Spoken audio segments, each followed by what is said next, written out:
I think we've had recruits here every single day from that first Monday. We want to be open. I thought a big part of it was, we had a lot of former Cornhusker football players here this past weekend. So it was great to host them. I think anytime you have two Heisman Trophy winners at our practice, it's pretty cool, and so I thought it was just a great vibe all around. Lots of high school coaches, a ton of recruits and their families, former players. It was a really good weekend. And, I think in recruiting, a lot of people are curious, right? So, everywhere I go, people are kind of asking me, like, hey, we're going to land this guy. To me, we don't put time frames on things. We wanted everyone to get here to see it, to see the staff, to see the campus, to see the opportunity, to see the new building right behind us, to sort of see everything, and then hopefully we can get them back for the spring game or for official visits, and we'll have a good class. Was that the biggest recruiting weekend you had, just in terms of depth of talent and numbers throughout coaching career, whether it's head coach or an assistant? Going back to even. Yeah, I think the thing that I had, I think the thing even at Temple, like, we had a lot of great players come through there because it was right in Philadelphia. Baylor was right in the middle of Texas, so I think we always had a lot of good players come through. But that was a really fine group that we had coming through this weekend, and really, really great families, really cool people. The thing that we don't do is we don't really recruit. We don't. We're not trying to talk slick. We're not trying to tell everybody, things that they want to hear. We very simply talk about our program, how we're going to do things, what we're built upon, and also our vision for each person and what it'll be like when they're here. So it's really transparent. It's not for everybody, but I think a lot of guys will find that they'll want to come to a place like this, come to Nebraska. We had a chance to talk to Ramirez. I know somebody you were interested in kind of seeing before camp started. What has he kind of shown maybe in those first 4 to 5 practices, and maybe how can you guys utilize it a little bit more than you utilized last year? I think when you go back 2 years ago, you see Ramirez, really, really a productive player. I've been really, really happy with him. I've been happy with him all off season, but I think he's had a really, really good camp. I think he had like I don't know what period it was. I think maybe the first play. I think he had like a 60-yard run the other day. I think the thing with Ramirez, he's quiet. He does what Christian McCaffrey used to say to me. He wished that players would, the best players play loud. And so Ramirez, so far, is playing loud. Excellent outside zone runner, but running with power, picks up blitzes, can run all of our halfback passing game is, there's a lot of option routes, a lot of things that require some depth, and he's picking it up really well, really coachable, and an excellent guy all throughout the program. I think if you talk to anybody, everyone likes him. So really happy with him. I think he has a ton of roles. Today we had a couple of receivers down. Asked him, hey, be ready to go out and play in the slot. I think he's a guy that could do all of that. How do you get a player who's quiet to turn the volume on? One of the best players I've ever coached is Stephon Gilmore. One of the quietest guys I've ever been around. One of the benefits of playing, I think, for our staff is that we don't try to change who you are. A lot of coaches want you to fit into this cookie cutter mold. I think it's really affecting young people. I got guys on this team, like they're into photography, they're into cooking, they're into this, and then they go to these other places that want them just to be a football player. These guys aren't football players. They're young people who play football. And so I want them to be themselves. And so, we traded for C.J. Henderson in Carolina, as quiet a guys I've ever been around. I don't need spokespeople. I need leaders. I don't need people who are, great in front of the camera. I think, a lot of people talk about a lot of our videos. If you notice in our videos that we post, and I'm proud to post those, they're always of us working. They're never of us talking, right? They're always of us working, and the program is built on work. It's not built on hype. Ramirez doesn't have to change anything about himself, personality-wise. Just has to play loud, make plays. Yeah, Matt, were there any position changes you've made with guys, maybe like those guys in gray jerseys that? Yeah. Explain more of that. Yeah, the gray jersey guys are guys kind of doing two ways, playing both ways for us. So Jaleel, the numbers went down at wide out. He came over and gave us some reps at wide receiver today. So he's still playing defensive back, but also playing receiver. AJ Rollins, he's gone over a couple times as a defensive lineman. I think he's probably had the most sacks on the team. So he practiced with the D-line today, but also can give us reps at tight end. So I personally think he has a real future there. I don't make guys move. I think he's feeling his way, but he's a great, great, great kid. You know, he's kind of like, when I say kid, he's a young man. He's a great young man. He's sort of like, hey, what do you think is best? So we've kind of been playing him both ways over the last couple of weeks, and then we put him over on defense, but kept the gray jersey on him, just in case we need to move him over to offense. You know, that way Jay's not having to run a penny out there. So I think those would be two main ones. I don't know if there's anything else, Keith. Those are 1, 2 grades. Yeah. So, but even other position changes. Yeah, I don't think. I think that's it. So, you know, it's one of the challenges I've told the team is this is such a great group of guys, and they don't want to make a mistake. And playing football and being good at football and practicing is about making a lot of mistakes and correcting the mistakes. The key is to not make repetitive mistakes. So trying to get them just to kind of relax a little bit, and you know, everything's new for them. We go out there today. Today was, you know, sometimes you see me, I have to call them all up and talk to them like, hey, calm down. This is the drill. Some coaches are new. So we're kind of still feeling our way. I could see a couple more position changes probably in the near future with some guys just to help them get on the field. Coach, can you elaborate on taking away the single-digit jersey numbers? Yeah, so when I was at Temple, it started when I was the offensive coordinator at Temple. Al Golden was the head coach, and then I did it when I was the head coach there, and I did it as the head coach at Baylor. Hey, guys, great to see you. Then I was the head coach at Baylor. And then, like, Willie Taggart took it to Oregon when he went there, so it kind of became something. But I got really tired of having a guy in my program who had spent 3 years in, like, number 47, was getting ready to play and wanted to wear number 1 or number 3, and he had earned it, and we would give it to a recruit. So what we decided was, you know what, 1 through 9, and now 0 through 9, would go to the, you know, the 9 or now 10 toughest guys on the team. And when I say toughest, you know, we define that for the guys, but really the guys who best exemplify what it means, you know, to be a Cornhusker, right? To be accountable, to be dependable, to be tough, hardworking, competitive every single day. And so, as we get into training camp, those, you know, we'll vote on it. It won't be the coaches; the players will vote on it, and we hope it kind of becomes a tradition. So, while as we have wholeheartedly embraced all the great traditions that are here, hopefully this will be something new that people will get into, and there will be a long line of, you know, guys who, you know, earn that jersey number. A lot of respect for the guys that were in those single-digit jerseys, because they, you know, it's not fun to have your number taken away. But I think the cool thing now is, as recruits say it to me, as guys say it to me, can I wear number 3? Absolutely. Just have to earn it. And there's no delineation, right? The first guy that we vote in, he picks whichever number he wants. The second guy, he picks whatever number he wants. And over time, at least at Temple, like, hey, the number 6s were all kind of this position. The number 3s were all DBs, you know. I've had freshmen earn it. I've had seniors earn it. I've had times where we didn't get to all 9, unfortunately, early on. We'll have 9 or 10 guys here. There's plenty of guys who deserve those numbers. Has Casey been given any kind of green light to do some light throwing, or like he was doing a little bit in warm-ups, or is that just what he's been doing? I hate that I don't have that correct answer. He's not throwing with us yet, so they talked last week about beginning a progression, but I'm not sure the exact date. So I will say Casey's doing a wonderful job of like, he's kind of become like a coach. Like he knows, he's in there every night working. He knows the progressions as well as anybody, the depths. I mean, he's really a smart guy who's putting a lot of time in. We got to talk to Jeff Sims a little bit today. What are your early impressions of him on the field and how he's acclimated to the program? Yeah, you know, I think like he's probably like everyone else. He's trying to learn the system, learn the footwork. Everything's new for him.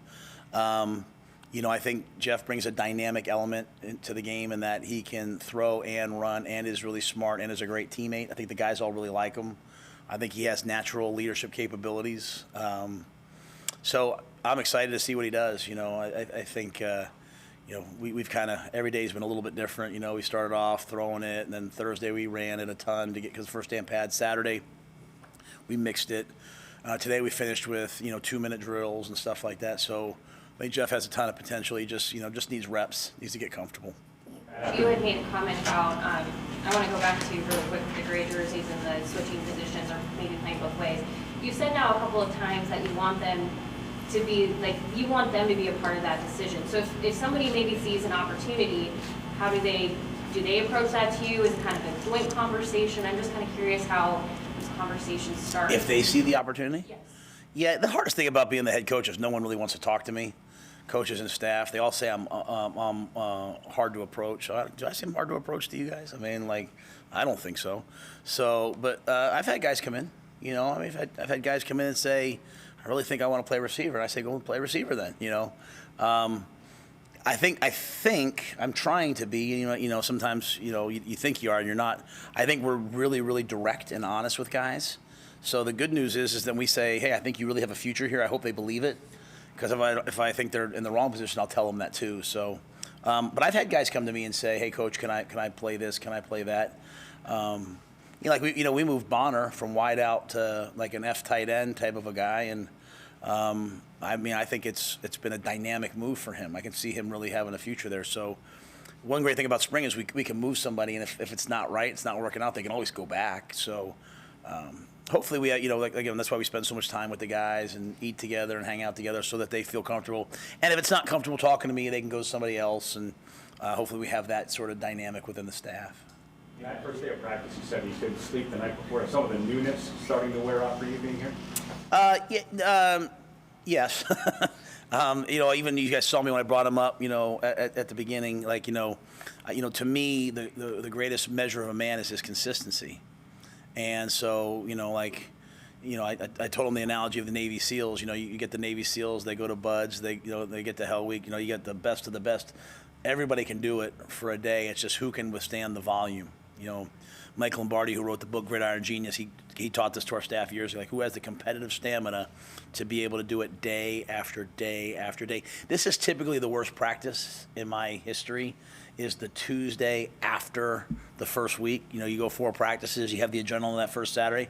I thought they did a pretty good job. I challenged them right there, like, hey, what's this going to look like? Challenged the coaches. I think the players are getting used to the fact that I'll challenge the coaches. I'll challenge myself, So while the newness is worn off, and now it's just about the hey, can we grind out the details, And so we have a good group of guys, and I do think the fact that we have so many guys out for spring football allows us to have a lot of competition periods, and competition is what these guys really want, right?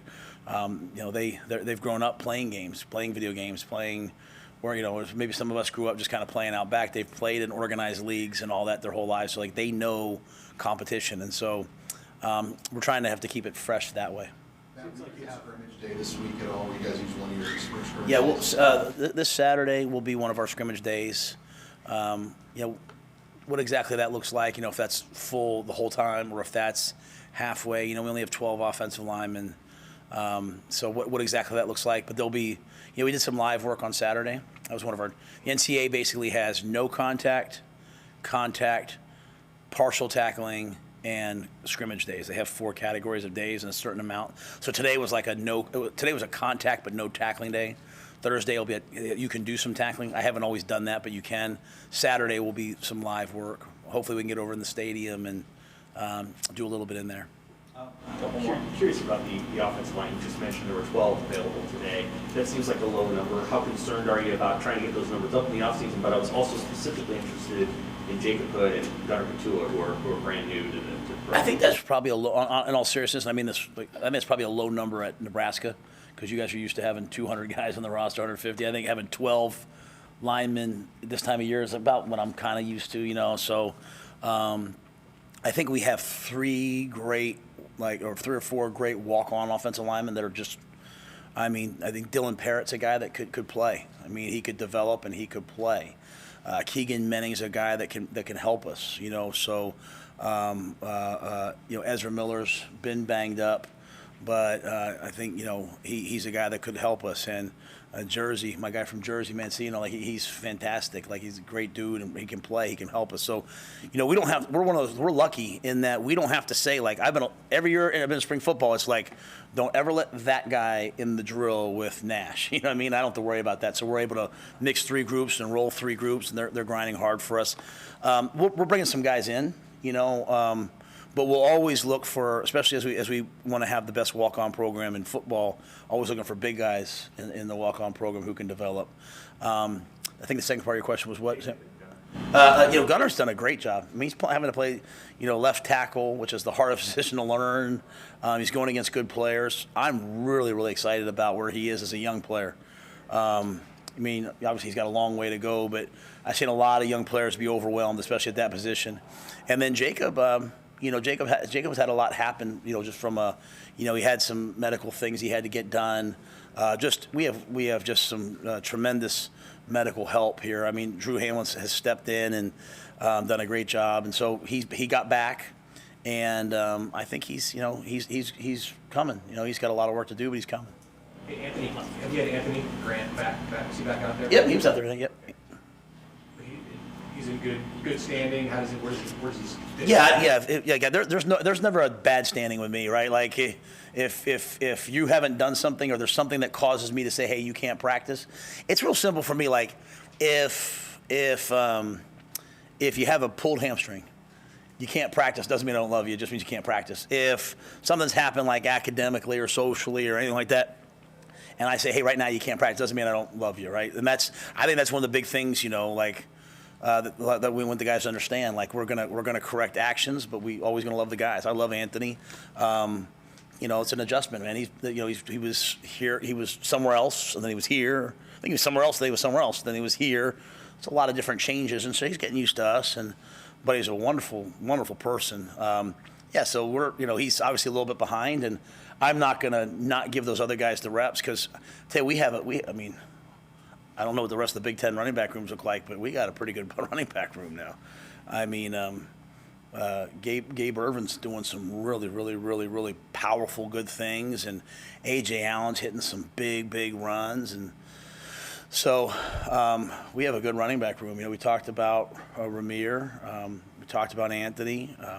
Trevin Lubin does a great job for us. So I'm forgetting one person. Emmett. Emmett's you can see the point guard in Emmett, right? Like he's a ball carrier. So I think actually a couple of you guys I was staying on the sideline with, I talked about how much I liked Emmett. So we got a good room. All good. Matt, when you guys went to individual team drills, there are 3 different groupings inside. Are those already separated into 1, 2, 3s? How? No, that's. Yeah, no. They're doing like circuits, just defensive circuits. So.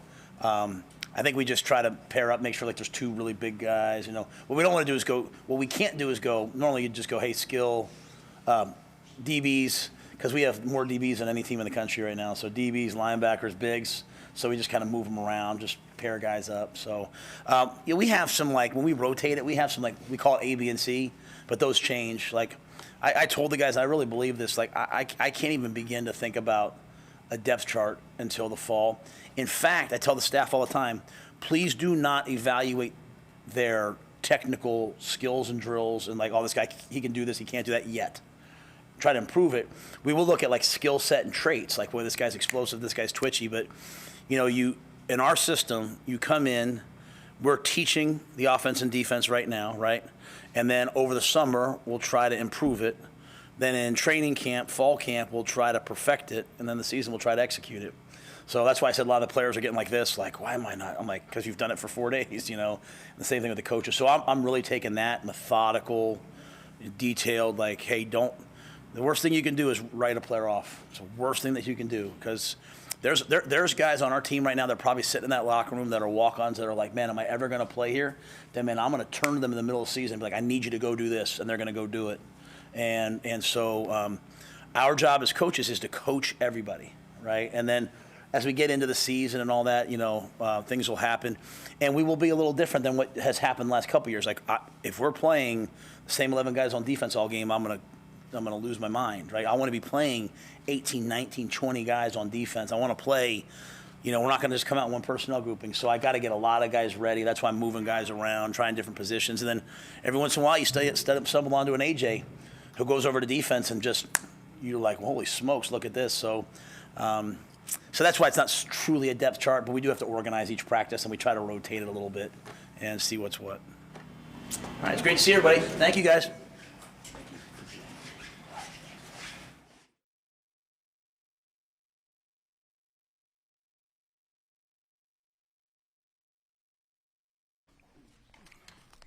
Questions for Ramirez?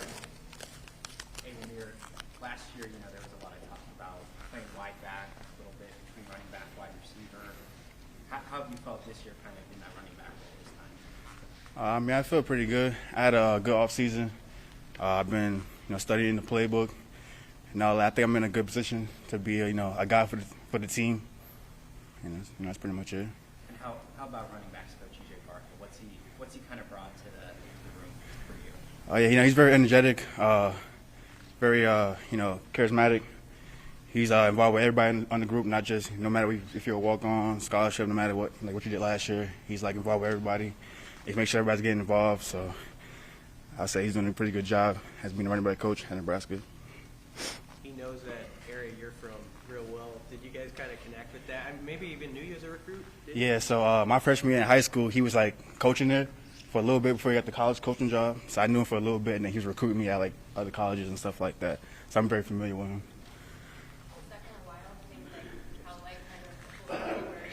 Yeah, I mean, life is crazy like that. You never know what's going to happen, and things end up, just happening the way it does. So. If you could pick a couple of words just to summarize last season and what you went through and what you experienced, what would those be? I mean, life is life. Adversity is going to hit. You just got to learn how to overcome it and just go from there. So, I can't dwell in the past. Got to look forward. That's all I'm thinking. Were you banged up, or did you feel like they didn't see your value as well as the previous coaching said? Like, what was the issue that kept you off the field much of the time until the Iowa game?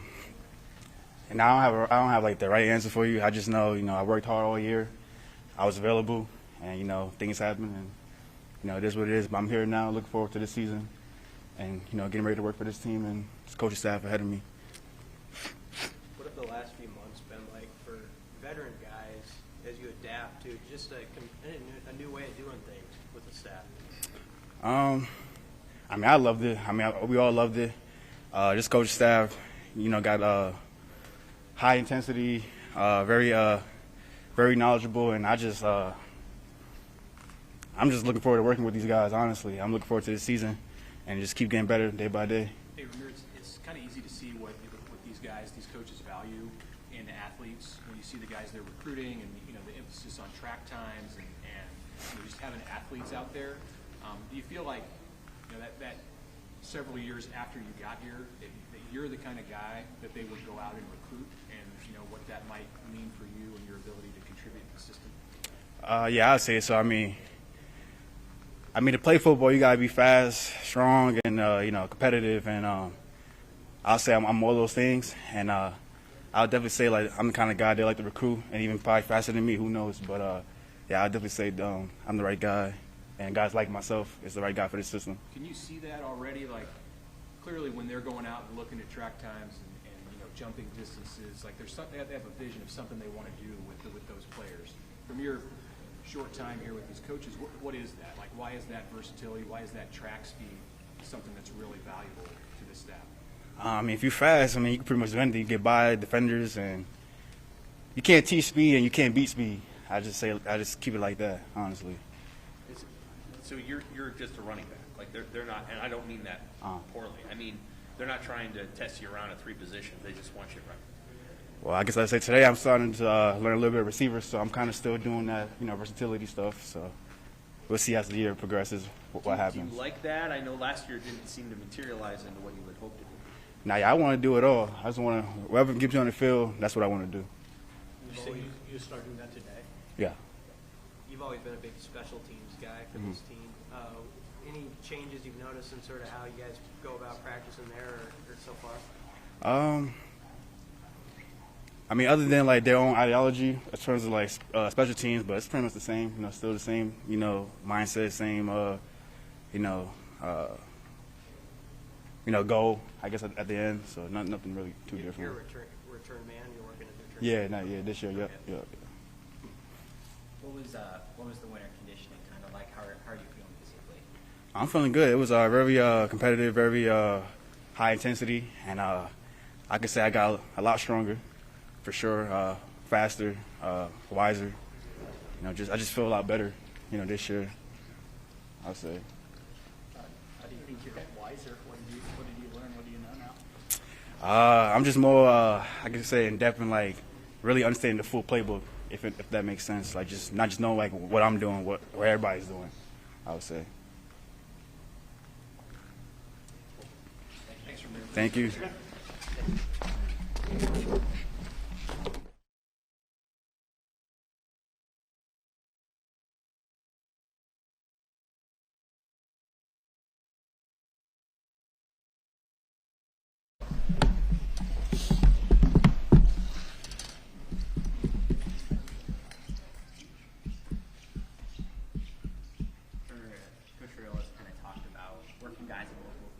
You know, you've got tackle and guard both spots. I mean, how have you seen that play out practicing both of those?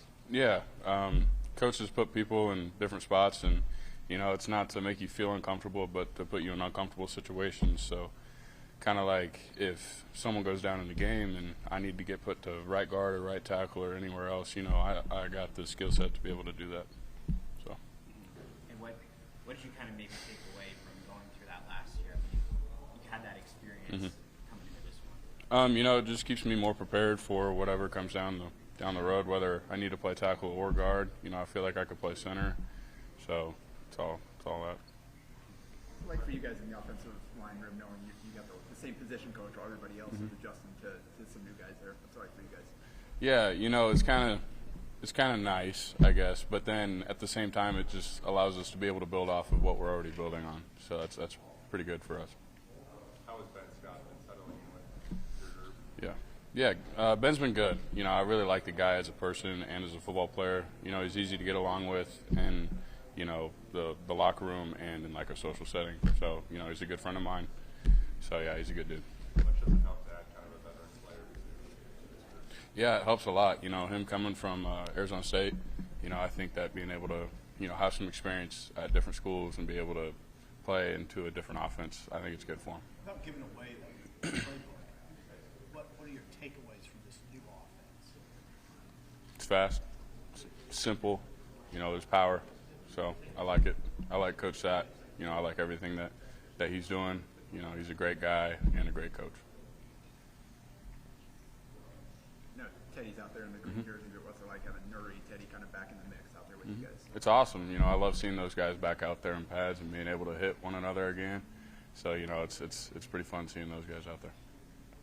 Turner, we heard from Ethan the other day talking about Coach Rhule and the opportunity to work with him again. And it seems like it was pretty much a consensus among the returning linemen that you guys were really excited to have him back.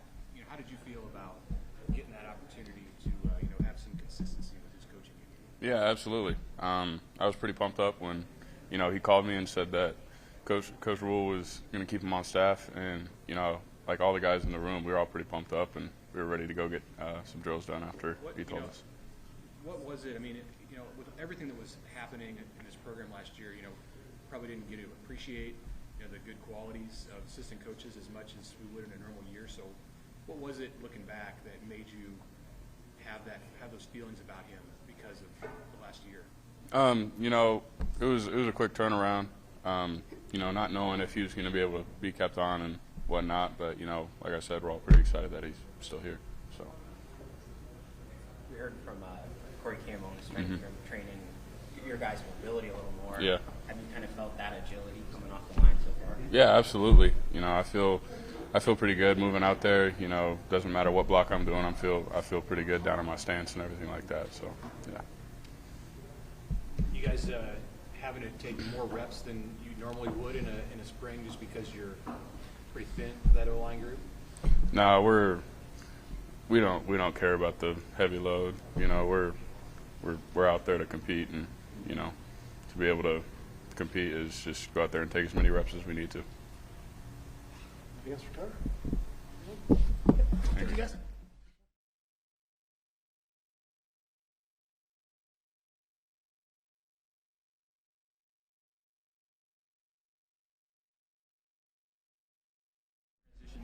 Into practice at Nebraska been like? I mean, it's been pretty smooth. I mean, I'm going on my 4th year in college, so it's a lot of what I expected. Only thing that's kind of shocking me right now is the weather. You know, it's a little cold out there, but other than that, it's going pretty good. What's the message from Coach Rhule, from Coach Satt about that weather and why they have you guys out there throwing in the cold instead of the nice warm indoor? I mean, they just want to see if the team can handle being in tough situations, and I think for us that the biggest thing is overcoming challenges. And I mean, I don't know about y'all, but I look at the cold as a challenge. So just being out there and fighting through it, that's something that builds toughness in us and changes our mindsets on how we look at things. You had to deal with that before, even if it was just for one game or anything like that? Not really. I mean, I think the coldest I've ever been in was like 47. So how do you prepare for that? Just by jumping into the fire, so to speak? Yeah, you just got to embrace it. I mean, I think I've been doing a good job at handling it, but I mean, I've approached it different. Like the first day I had on long sleeves, and I was like, Jeff, it's not going to help you out. So I've been going no sleeves and just been out there, you know, fighting it, and it's cool. I'm kind of getting used to it, so it's good. Just generally speaking, what's been your impression of the offense so far? I think it's a very good offense. I think we retain information very good, and we just go out there and we fight every day. I think the biggest thing I like about the offense is how when we get a lot of stuff thrown at us, we just handle it, and we don't complain, we don't pout, we just go out there and do it. What's your early sense on what this offense does well in terms of running, passing, just going through business? I think we're a well-balanced offense. I think the run game is very good. We got good running backs, and the O-line they're very good in run blocking. And then in the pass game, we got receivers that's hungry. You know, they're ready to go out there and get the ball. And the pass blocking has been tremendous in practice. Does this offense fit your skill set? Yes, it does. It really does. And I think Coach Sack does a good job at just installing and teaching everything and just showing us how things are done and showing us the way he likes it. He's very detailed. You come into a team with a returning starter. What's your overall approach mentally? How to handle that? You just got to approach it how you approach anything else. I mean, you got to go in there working on yourself. And, I mean, you can't worry about all the outside noise or anything. Of course, there's going to be competition anywhere, but you just got to go in there and worry about getting yourself better each day and just hoping that the competition brings the best out of you. What's been that dynamic like between you and Casey and you know, all of the quarterbacks, particularly the two of you guys, since you have the most experience? How has he helped at all with your transition? Casey's definitely a very helpful guy. I mean, for a guy that's hurt right now and can't really do much, he's here every night, you know, watching film, helping out Jack, and he's just a helpful guy. You could tell he has that experience, and he's been a leader for a while because he's definitely a natural-born leader. His biggest goal is to see everybody at their best, and you can definitely tell by the way he brings himself every day. How do you sort of walk that line between a new guy getting acclimated and wanting to be a leader in his position?